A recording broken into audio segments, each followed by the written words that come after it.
السلام علیکم ناظرین کرام، آپ میری یہ ویڈیو دیکھ رہے ہیں اور میں اس وقت یہ ویڈیو ریکارڈنگ کر رہا ہوں تو آج اتوار کا دن ہے اور 3 تاریخ ہے، 5واں مہینہ ہے اور 2026 ہے۔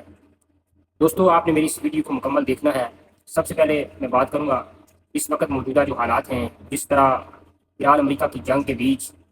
پوری دنیا کے اندر کسی بھی ملک نے یہ نہیں کہا کہ اس جنگ کا ہمیں بہت بڑا نقصان ہوا ہے، سوائے ہمارے ملک پاکستان کے ہمارے حکمرانوں کے، جنہوں نے یہ کہا بار بار کہ اس وقت یہ جو جنگ ہو رہی ہے اس کا سب سے زیادہ نقصان پاکستان کو ہو رہا۔ حالانکہ باقی دنیا کی معیشت بھی رکی ہوئی ہے، آبنائے ہرمز بند ہونے سے تمام دنیا کے جہاز وہاں پر رکے ہوئے ہیں، لیکن ہمارے جو حکمران ہیں انہوں نے صرف اور صرف ہر چیز کا ایک بہانہ ڈھونڈنا ہوتا ہے۔ اور ابھی تک جب ہمارے پاس تقریباً 1 مہینے کا تیل کا ذخیرہ موجود تھا، اس وقت وہ ذخیرہ ختم ہونے سے پہلے ہی پیٹرول درجنوں روپے مہنگا کر دیا گیا اور عوام کی جیبوں کو خالی کر دیا گیا۔ اس کے بعد جس طرح جنگ آگے بڑھتی گئی اور ہمارے ملک میں مہنگائی کا ایک طوفان جنگ کے نام پر مسلط کیا گیا، تو دوستو میرے پاکستانیوں، آپ سب کھانا کھاتے ہیں، آپ سب جانتے ہیں اتنا ہر ایک انسان کا دماغ کام کرتا ہے کہ کس طرح ہمارے حکمران ہمیں پاگل اور بیوقوف بناتے ہیں، کس طرح ہمارے ملک کے اندر مہنگائی کی گئی، کس طرح عوام کو دھوکہ دیا جاتا ہے، کس طرح پیٹرول اور ڈیزل تمام چیزیں مہنگی کی گئیں، دوسری طرف metro bus, orange line train اور دوسری جو ٹرینیں ہیں وہ فری کر دی گئیں۔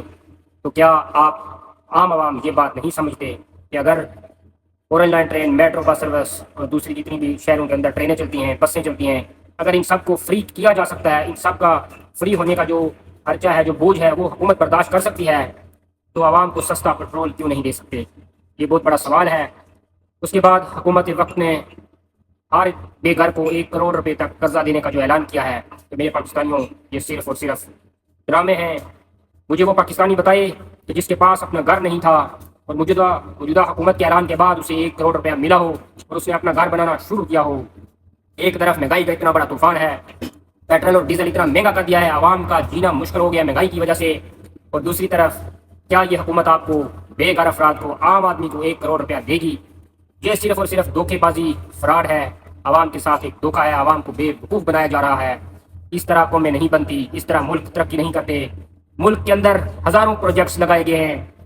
اور ملک کو جگہ جگہ سے توڑا گیا ہے، صحیح سڑکیں تھی جن پر چلنا آسان تھا ان کو مشکل بنا دیا گیا ہے، اور جن جگہوں پر عوام کا چلنا مشکل تھا، جو سڑکیں بنانی بہت ضروری تھی، وہ بالکل ویسی کی ویسی پڑی ہوئی ہیں، ان کو تعمیر نہیں کیا گیا۔ جن گلیوں میں عوام کے لیے مشکلات تھیں ان گلیوں کو نہیں بنایا گیا، اور جو صحیح سڑکیں تھیں ان کو توڑ کر خستہ حال کر دیا گیا، اور جو لوگ اپنے گھروں میں تھے ان لوگوں کو بے گھر کر دیا گیا، لوگوں سے ان کی رہائشیں، ان کے کاروبار چھین لیے گئے۔ کیا یہ بہت بڑا ستم نہیں ہے؟ کیا یہ حکمران ہمارے اوپر حکمرانی کے لائق ہے؟ میں کسی پر تنقید نہیں کرتا، لیکن میرے پاکستانیوں، میں یہ ایک حقیقت بتا رہا ہوں، اگر آپ بھی کھانا کھا کر پانی پی کر سوتے ہیں تو آپ کا دماغ اتنا کام ضرور کرتا ہوگا کہ 1 کروڑ روپیہ عام آدمی کو دینے والا جو ہمارا حکومت کا نظام ہے، وہ عوام کو سستا پیٹرول کیوں نہیں دے سکتا؟ وہ عوام کے لیے سستی چیزیں کیوں نہیں دے سکتا؟ یہ بہت بڑا سوال ہے۔